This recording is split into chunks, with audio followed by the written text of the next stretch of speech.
In a spaceship, a man flees for his life and hides in a room. He welds the door shut with his laser gun before carefully backing away. He sees a corpse, so the frightened man tries to configure the control panel. Suddenly, a monster appears through the screen and throws his body around as if in control. In a small world called Xerces is an old woman named Mitri, interpreter of the signs and oracle of the game. She plays a bidding with a man with a glowing red face called the Planet Master of Xerces. Commander Ilvar calls them to report that they've lost contact with the spaceship, Remus, at Morganthus. The two continue their game until the impatient master plays a bold move. Angered, Mitri wishes death upon him, and he insists it was the only way. Shortly after, the master orders Ilvar to prepare a rescue mission at Morganthus with a crew that he'll personally select. At the spaceship named Quest, Ilvar prepares the cockpit when Captain Trantor arrives. She questions him for being at her station since she will fly the Quest. Ilvar welcomes her, but she ignores him and checks on the technical officer, Damia, to ensure if the ship is ready. Upon confirmation, she begins liftoff immediately. Ilvar tells her that no one is prepared yet, though she reasons that they can prepare quickly since lives are in danger at Morganthus. Damia readies the ship while Cabron, a space veteran, greets his colleague Ranger, the second technical officer. Cabron also greets Aluma with a hug while Balon, the unit's leader, watches in annoyance. Buckled up,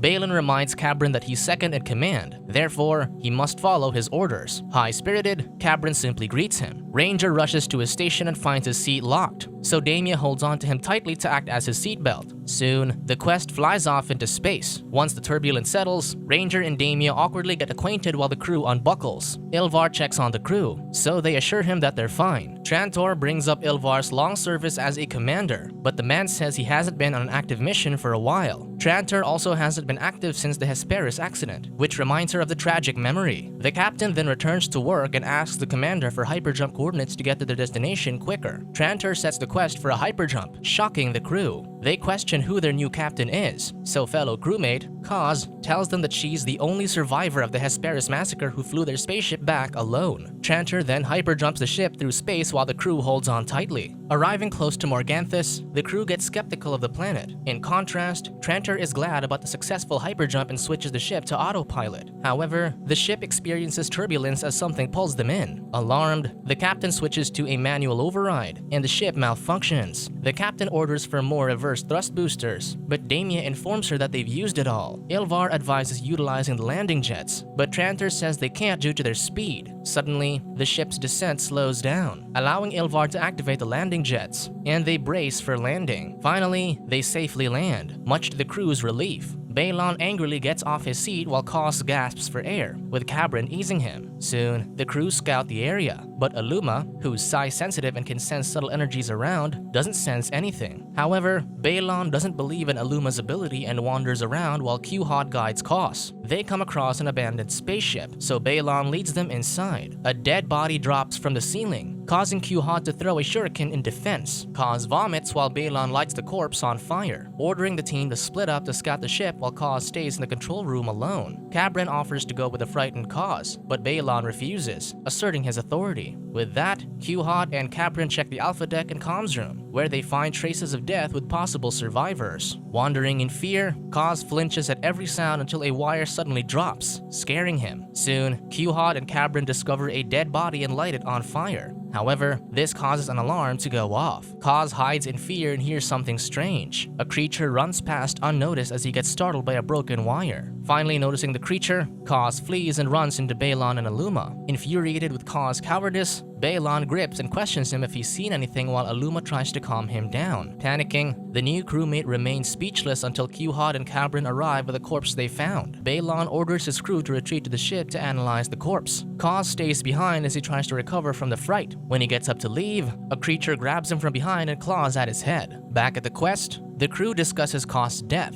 and Aluma claims she sensed something around him that vanished right after he died. Trantor attests to the creature vanishing immediately, as she experiences something similar in Hesperus. Meanwhile, Damia and Ranger investigate the mutilated body from the abandoned ship. However, what they only find is hemorrhage from the puncture wound. Irritated, Balon tells the commander that the Remus crew weren't safe, and neither are they, suggesting they should leave. Ilvar reminds him that this is a rescue mission ordered by the Master. Balon argues that there are no survivors to rescue, but Ilvar points out that they've only confirmed 5 deaths, so there are still 4 people unaccounted for. He shows them their scanner, which glitches when it scans a specific structure. With no choice, they venture out and head to the strange pyramid, leaving Trantor, Ranger, and Core, the ship's cook, in the quest. As the team reaches their destination, Aluma notes that she doesn't sense life beyond the structure. Climbing their way up the pyramid, the crew splits into 2. Midway through the climb, Ilvar rests and regrets going since he's old and tired of giving orders. Damia consoles him, so he gets back up and trudges along until he slips. Cabron and Damia help Ilvar and continue their journey. Eventually, Ilvar finds a hole, halting Cabron and Damia. The commander places a piton and prepares to go down. The 2 offer to do it instead, but the commander refuses and goes down the hole, so they cover him in case anything happens. The piton slips out, causing Ilvar to fall, but Cabron catches the rope just in time. The 2 lower the commander while the creature creeps through a hole. As he nears the bottom, the creature suddenly latches onto Ilvar. The others try to pull him up, but more tentacles attach to him, sucking his blood until Cabron and Damia realize he's gone. Damia rushes to lower Cabron down, yet he can't find Ilvar. At the quest, Trantor tries to call the commander, but he doesn't respond. She then calls Ranger to eat with them while they wait for the others. Trantor then cracks a joke to Core about cooks being sent by the devil, but he remains silent. With the awkward atmosphere, the captain asks Core if the master sent him to keep an eye on the mission, and he still doesn't reply. Ranger arrives while Trantor remarks about Core's excellent cooking. The captain then continues her story from her previous spaceship piloting experience, but Ranger asks if it was the Hesperus. Still traumatized, the captain falls silent. Meanwhile, Balon, Q-Hod, and Aluma reach the top of the pyramid, where a door opens. Q-Hod uses his crystal shurikens to jam the door as Cabron and Damia arrive. The 2 reveal that the commander is gone, leaving no trace except for wormholes which Damia is deeply terrified of. The shurikens break, and the door fully opens, so the crew enters. Balon instructs Q-Hod to guard the entrance and gives him an extra gun, but the man prefers his crystals. As Balon leads, they end up in a room of pillars where Aluma senses the same feeling as when Kaz died. Enraged, Balon demands that she stop the nonsense until Damia and Cabron intervene. The 2 believe Aluma, who tells them that what she's sensing isn't far away. This concerns Damia, afraid that something might have happened to Q-Hod. Still skeptical, Balon orders him to follow him, but Damia leaves to check on Q-Hod. Meanwhile, Q-Hod can't bring himself to use the gun. Frustrated, he throws his jacket while a rumbling sound is heard.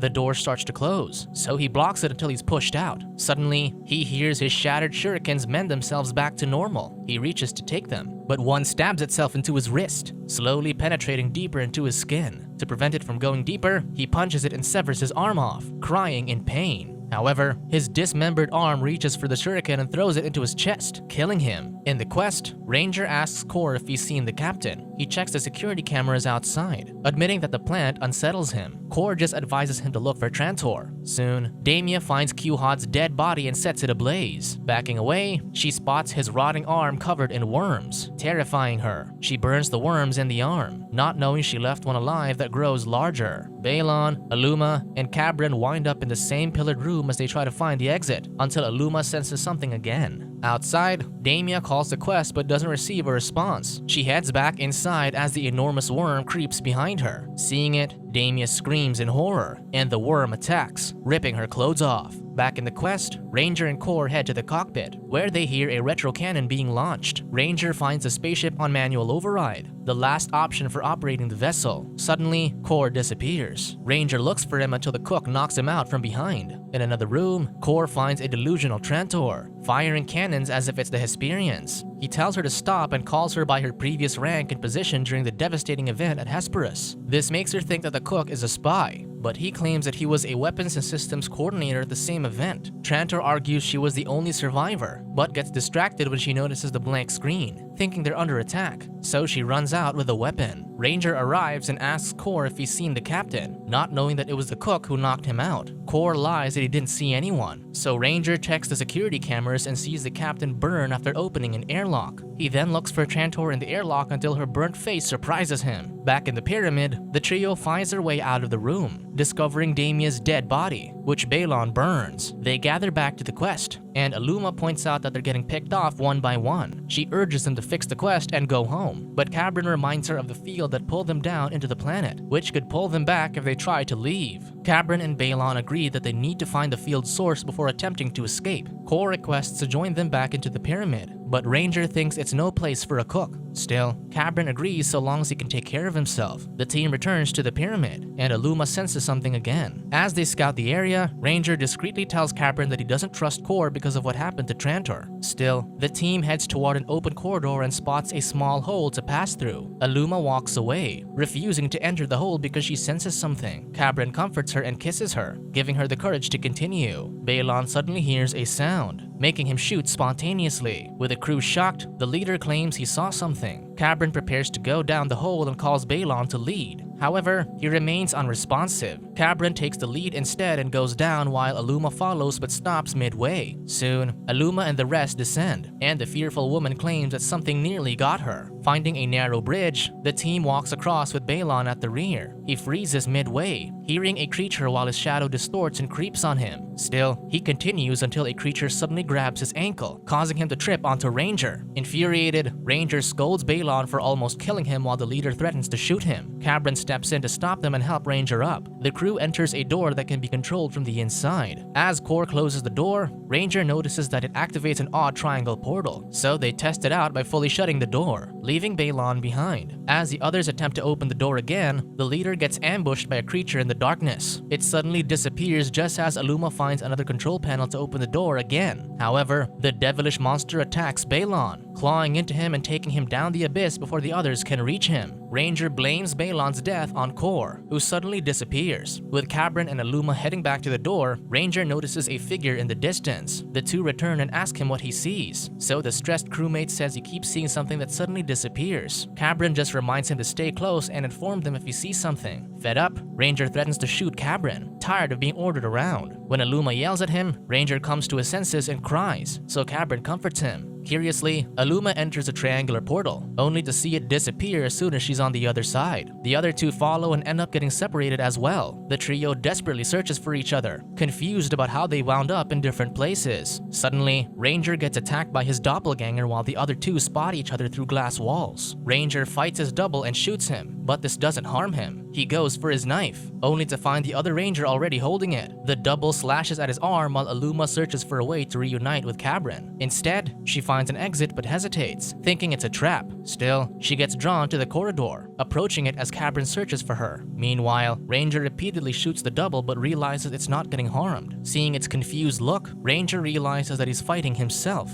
He controls his fear, and the double fades away, so he calls out to Cabron, deducing what's happening to them. Elsewhere, Aluma finds herself in a tight tunnel surrounded by veins. The veins suddenly wrap around her as she screams for help. The veins continue to tighten, snapping her limbs and guts out. By the time Cabron finds her, she's already dead. Ranger finds him in mourning, so he comforts him about his beloved's death. Soon, the two sit down at the center of the pyramid. Ranger figures out that their own fears ultimately led to their colleagues' deaths. Cabron concludes that the pyramid's horrors are solely created by themselves and hopes it's over. Suddenly, Core appears at the top and says it's not over yet. Realizing that Ranger was right, Cabron rages and gets up the stairs. The fearless man loses sight of the stairs and trips as Core walks away into the corridor. Still, Cabron climbs on until he reaches Core, who's sitting in the center of the room. Suddenly, Core's face starts to glow red, revealing that the ship's cook is the Master. Enraged, Cabron accuses the Master of knowing what the place was and letting his friends die. Cabron attempts to shoot him, but he remains invincible. The Master reveals that Cabron has already won the game, explaining that the pyramid is an ancient toy used by children of a vanished race to see their deepest fears and learn to control them. This is how he became the Master. Still, Cabron is furious that his friends died, but the Master claims that the crew could have chosen to live through their fears like he had. Suddenly, the room darkens, and the fears of Cabron's crewmates appear and attack him. He fights them one by one, shooting them with his gun. Once the creatures are defeated, the bodies of his fallen crew surround him. Cabron backs away as they corner him. Finally, he gets captured, so Cabron defends himself until Quhod's corpse knocks him out. The others gang up on him, but he wakes up to Aluma's voice. He finds her stroking his face, but he backs away in fear, knowing she's not real. Still, his love for her overcomes him, allowing her to get close enough to choke him. After much struggle, he pushes her away and shoots her. The game ends, leaving Cabron and the Master alone. A light transfers the Master's power into Cabron, weakening the old man. The Master claims that Cabron can only kill an old man because the Master's power can never be destroyed. Instead, he will take his place, though Cabron insists that he won't do what he'd done to them. Despite this, the Master insists that it's too late, because Cabron is now the new Master. With that, Cabron shoots the old man, thus turning himself into the new fearless Master.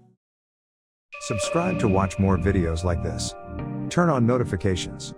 And leave a like, it really helps the channel out. Thank you for watching.